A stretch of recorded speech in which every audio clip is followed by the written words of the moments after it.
नव वर्ष पर पत्रकारों से रूबरू हुए नूंह उपायुक्त डीसी विश्राम कुमार मीणा ने दी नव वर्ष की मुबारकबाद। डीसी ने पत्रकार वार्ता में दी विभिन्न योजनाओं की जानकारी। हर विभाग के अधिकारी की जिम्मेदारी होगी तय, लापरवाह अधिकारियों पर होगा एक्शन। शिक्षा व खेल क्षेत्र में युवाओं को आगे बढ़ाना होगी प्राथमिकता। मेवात के जल्द होगा खेलों का महाकुंभ।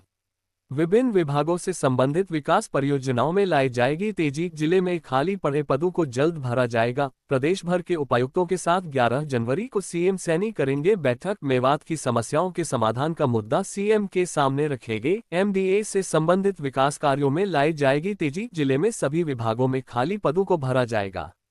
जिला में अधिकारियों की जल्द शुरू होगी बायोमेट्रिक हाजिरी।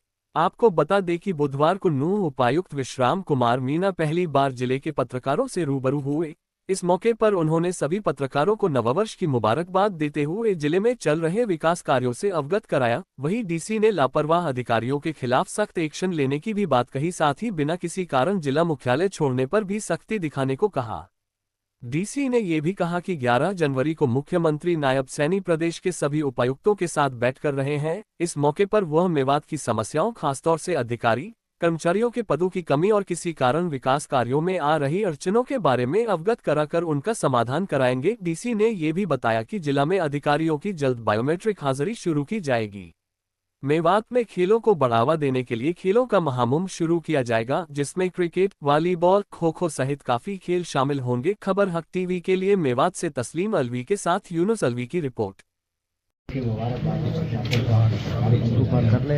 ये कॉन्फ्रेंस की है और नया साल के लिए हमारा क्या विजन है, किन चीज़ों को हम लेके चल रहे हैं कि जिससे मेवात की प्रदेश में और देश में काफ़ी पिछड़ा हुआ है कि ये आगे विकास की तरफ किस विजन को लेकर चल रहे हैं। सबसे पहले मैं नववर्ष 2025 की सभी नूंह जिला वासियों को देना चाहूँगा और नया साल आपके व्यक्तिगत जीवन में तरक्की लाए, सुख समृद्धि लाए। साथ ही मैं जिला प्रशासन की तरफ से आश्वासन देना चाहूँगा कि अब तक जितना अच्छा काम किया है उससे भी अच्छा काम हम वर्ष 2025 में करेंगे और जिले को नई ऊंचाइयों पे लेके जाएंगे। आम नागरिक की समस्या का समय पे समाधान हो, प्रोजेक्ट्स जो हमारे कई टाइम से रुके हुए हैं या नए प्रोजेक्ट जो जिले की जो लाइफस्टाइल है या जो रहन सहन का स्तर है उसको बेटर करें, उन प्रोजेक्टों पे फोकस करते हुए हम काम करेंगे और सभी के साथ जन भागीदारी, अधिकारियों का सहयोग और एक टीम की तरह पूरा जिला आम नागरिक से लेके और मेरे तक टीम की तरह, जो कि माननीय मुख्यमंत्री जी का और सरकार का भी विजन है कि सभी का एक समग्र विकास हो। तो मैं पुनः नववर्ष की शुभकामनाएं देना चाहूँगा और अश्योर करूँगा कि हम बहुत अच्छा करेंगे इस साल में। तो सर, आज कॉन्फ्रेंस में कुछ सारे पत्रकारों से बात की, उनके फीडबैक लिए हैं जिले के बारे में भी। तो क्या ऐसी बातें सामने आई हैं कि जिनको हम हाईलाइट लेके चलेंगे और मीटिंग जो 11 तारीख की आपने बताई है उसमें उनका समाधान कराने की कोशिश करेंगे? ऐसे कौन कौन से मुद्दे आए हैं? आज सभी मीडिया से जो साथी आए हैं उनके माध्यम से कई चीज़ों पे फीडबैक मिला है, जैसे स्टाफ रेगुलर नहीं आता, कहीं पे स्टाफ की कमी है, इंफ्रास्ट्रक्चर के इश्यूज़ हैं, साथ ही प्रोजेक्ट्स में लेट लतीफ़ी है और उसके अलावा आगे चाहे वो यहाँ पे एचएसवीपी का सेक्टर का हो, खेल से संबंधित मांगे हों, वो आप सबके माध्यम से उठी है। उसके लिए मैं बड़ा धन्यवाद देना चाहूँगा कि आपने कैंडिडेट तरीके से चीज़ें पुट करी है और उन्हीं पे चलते हुए ऑलरेडी हम काम करना शुरू कर दिया हमने और सारे ज़िले के जो विषय हैं सब डिवीज़न लेवल पे जाके रिव्यू करना हम शुरू कर रहे हैं। 3 तारीख को तावड़ू में समाधान शिविर में लोगों की जन समस्याएं सुन के उसके साथ ही फिर वहाँ का रिव्यू किया जाएगा। उसके बाद 7 तारीख को सब डिवीज़न पुनाना में एसडीएम ऑफिस में ही ये चीज़ें की जाएंगी। उसके बाद 8 जनवरी 2025 को नूंह में यहीं पे रिव्यू होगा सब डिवीज़न नूंह के प्रोजेक्ट्स का और उसके बाद 9 तारीख को फिरोजपुर जिरका का होगा। इस तरह से अगले 7 से 8 दिन में हम पूरे ज़िले के ही प्रोजेक्ट्स की, राजस्व कार्यों की, पंचायत के कार्यों की और अन्य कई मसलों पे हम रिव्यू करेंगे, समीक्षा करेंगे और उस फीडबैक के बेसिस पे जो माननीय मुख्यमंत्री जी की अध्यक्षता में 11 को उपायुक्तों के साथ एक समीक्षा बैठक है, उसमें भी हम इसको रेज करेंगे और वहाँ से जो मार्गदर्शन मिलेगा और आगे के जो दिशा निर्देश मिलेंगे उसके तहत हम काम करेंगे। सर आप चाहे ना हो तो उनके खिलाफ कार्रवाई भी की जाएगी। दूसरा ये कि आपने डीआरओ का जिक्र किया और आखिर क्या लापरवाही थी जो उनके खिलाफ आपने 2 पेज का जो है लेटर लिखने को मजबूर हुए? देखिए, कोई भी अधिकारी ये हमारी जिम्मेदारी है कि समय पे अपना काम करें और आम नागरिक को इनकन्वीनियंस ना हो और रूल में रहकर काम करें। अगर कोई अधिकारी रूल का उल्लंघन करता है या सरकार की नीतिगत जो निर्णय होते हैं उनको समयबद्ध तरीके से इम्प्लीमेंट नहीं करता है, आम आदमी को लाभ नहीं देता है, तो जाहिर सी बात है कार्रवाई होनी चाहिए। और इस वे में सरकार का भी बिल्कुल माननीय मुख्यमंत्री जी का है कि 0 टॉलरेंस है। उसी दिशा में हमने डीआरओ के खिलाफ पहले भी लिखा गया था और पहले भी शिकायतें आई थी और मेरे भी उस संज्ञान में शिकायत आई। उसमें कार्रवाई करते हुए हमने सरकार को उनके खिलाफ सख्त कार्रवाई करने के लिए लिखा है। और ऐसे कोई और भी अधिकारी अगर लापरवाही या कर्मचारी लापरवाही करता पाया गया या अपना कार्य का निर्वहन ड्यूटीबद्ध नहीं किया उसने, तो इसमें हम उसके खिलाफ लिखने में या उसके खिलाफ कार्रवाई करने में हम हिचकिचाएंगे नहीं। और नए साल में मैं मेरे साथी कर्मचारी अधिकारियों से और सभी से उम्मीद करूंगा कि हम दुगने जोश से हम काम करें ताकि ऐसी दिक्कत ही ना आए और हम अच्छा काम करके अच्छा आउटकम दें। आपने जिक्र किया कि कोई क्या है? बिल्कुल, जैसे मैंने कहा कि जो भी अपने कॉम्पिटेंट ऑफिसर है उनसे परमिशन लेके वो जाएंगे, अपना जो भी उसकी स्वीकृत अवकाश है, कईयों को व्यक्तिगत पारिवारिक जिम्मेदारियां भी होती है, तो आदमी उस हिसाब से करे। जब वो ड्यूटी पे है तो अपना जो भी कार्य का निर्वहन हो प्रॉपर रूप से करे। तो यही मेरे साथी कर्मचारियों से, मेरी टीम से ये मेरा सहयोग अपेक्षित है और मुझे उम्मीद है कि वो इस पे खरे उतरेंगे और बहुत अच्छा काम करके दिखाएंगे। डीसी साहब, 2-3 सवाल है। आपने अपने कार्यालय से शुरुआत की है, कब से शुरुआत होगी? क्या ये मामला सब डिवीजन लेवल तक भी जाएगा? क्या कहेंगे? बिल्कुल, जो राजस्व के मेरे सब डिवीजन स्तर पे राजस्व के जो कर्मचारी हैं और उपायुक्त कार्यालय के जो कर्मचारी हैं उनमें बायोमेट्रिक अटेंडेंस का हमने ऑलरेडी प्रपोजल शुरू कर दिया है। 10 दिन में 15 दिन में 15 जनवरी के करीब तक हम बायोमेट्रिक मशीन इंस्टॉल करके और हम इसको इम्प्लीमेंट करेंगे और बाकी विभागों में भी इसको इम्प्लीमेंट करने की डायरेक्शन दी जाएगी कि बायोमेट्रिक से, ताकि अधिकारी एक तो पंक्चुअल रहे और वो समय से आए, समय से जाए और टाइमबद्ध तरीके से आमजन की जो है उसकी समस्याओं का या आमजन के जो कार्य है वो समय पे पूरे करें। सर, किसानों के 2 मुद्दे बातचीत के दौरान निकल कर आए हैं। एक तो IMT सोहना और दूसरा रबी की जो 2022 की फसलों का अब तक मुआवजा वितरण नहीं हुआ है। DRO के बारे में भी लिखा गया है।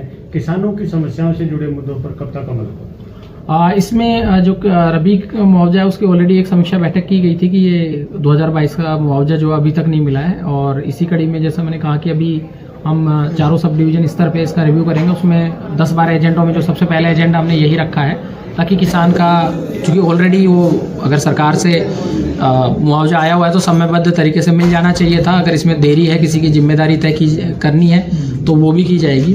साथ ही जो IMT के और बाकी जो विषय हैं उनको सभी जो स्टेक होल्डर्स हैं, जो सभी इसके भागीदार है, चाहे वो किसान है या HSIDC है, चाहे इंडस्ट्रियलिस्ट है, चाहे अधिकारी हैं, सभी को एक बार साथ बैठ के बातचीत से ही समाधान निकाला जाएगा और अगर उनकी कोई मांग है या कोई भी विषय है उसको सरकार को अवगत कराया जाएगा और जो काम है उसको समयबद्ध तरीके से कराया जाएगा ताकि जो क्षेत्र का जो औद्योगिक विकास हो सके, रोजगार मिले, शिक्षा का स्तर बढ़े और जो नू है वो आगे तरक्की की तरफ बढ़े। सर, स्टेडियम की बात है, क्या कहेंगे? इसमें खेल को, हमारे यहाँ पे खेल की जो टैलेंट है वो बहुत ज़्यादा है, तो हमने इसी दिशा में कदम उठाते हुए, चाहे वो विभिन्न स्कीमें हों जैसे डी प्लान हो, MDA की स्कीम्स हो, स्पोर्ट्स डिपार्टमेंट की स्कीम्स हो, जिला परिषद की स्कीम हो, CSR के माध्यम से, तो हम चाह रहे हैं कि जो खेल की फैसिलिटी गांव स्तर पे या ब्लॉक स्तर पे ऐसी हो ताकि कोई एथलीट वहाँ से टैलेंट निकल के आता है उसको फिर उसको निखारा जा सके। और इसके लिए हम एक जो नशा मुक्ति से दूर यूथ को जो मोबाइल से या जो बाकी चीज़ों से दूर हम एक एनर्जी उसकी चैनलाइज करें और एक आपसी सामाजिक सद्भाव भी बढ़ता है खेल से, तो वो करने के विचार में हमने डिसाइड किया कि हम एक खेल महाकुंभ का जो जिला स्तरीय खेल है वो एक प्रतियोगिता का हम प्लानिंग कर रहे हैं। काफ़ी कुछ प्लानिंग ऑलरेडी कर ली गई है। जो उसका डेट होगा, कौन कौन से खेल होंगे, कहाँ कहाँ पे होंगे, उस पर वर्कआउट किया जा रहा है और हम कोशिश कर रहे हैं कि उसको फेज़ वाइज करा जाए और अप्रैल के महीने से पहले जब एक बच्चों के एग्ज़ाम और इन सबको ध्यान में रखते हुए अप्रैल या मई के महीने से पहले हम खेल महाकुंभ करा चुके हों।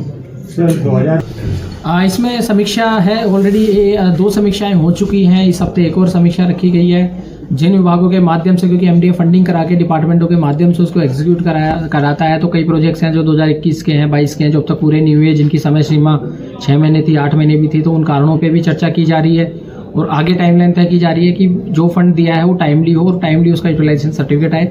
साथ ही जो अगले साल का बजट जो अभी फाइनल होना है, उससे भी हमने सभी विभागों से भी सुझाव मांगे हैं और सुझाव मांग के उसको बजट में अमल में लाया जाएगा एंड इसको प्रभावी बनाया जाएगा। और साथ में सरकार भी इसकी समय समय पे एफसीआर साहब इसका समीक्षा करते रहते हैं, तो उनको भी इसमें प्रोग्रेस से अवगत कराया जाएगा। सर, लास्ट में मौजूद होंगे, जंगल सफारी की बात करें, यूनिवर्सिटी की बात करें या मेवात के जो बड़े प्रोजेक्ट्स हैं, क्या उन पर भी डिस्कस होगा? बिल्कुल, उसमें जो यहाँ के कई विषय जो चंडीगढ़ लेवल पे हैं या चंडीगढ़ लेवल के जो विषय हैं जो जिला स्तर पे कोई कारणवश रुके हुए हैं या कोई आपसी विभाग सामंजस्य की वजह से कोई प्रोजेक्ट लेट लतीफ़ का शिकार हो चुका है, उन पे चर्चा की जाएगी। साथ ही आगे की रूपरेखा भी तय की जाएगी कि आगे कैसे चीज़ें हम धरातल पे ला सकें और फोकस बिल्कुल शिक्षा या चिकित्सा, चाहे औद्योगिक विकास का हो, क्योंकि हमारे ज़िले से महत्वपूर्ण हाईवे मुंबई एक्सप्रेसवे और केएमपी, इतनी अच्छी कनेक्टिविटी आज की डेट में बहुत ही कम मिलती है।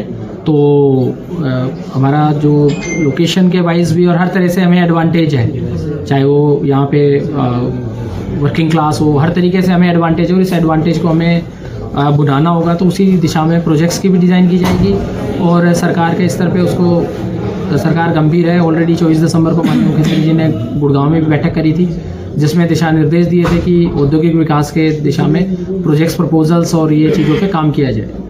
तो मेवात को रखेंगे? हाँ बिल्कुल, इस पे भी जो पहले तो HSVP के जो ऑफिसर्स हैं उनके स्तर पे हम रिक्वेस्ट करेंगे कि अब तक क्या प्रोग्रेस है और आगे भी फिर इसको टेकअप करा जाएगा, किस तरीके से इसको इम्प्लीमेंट। Thank you sir.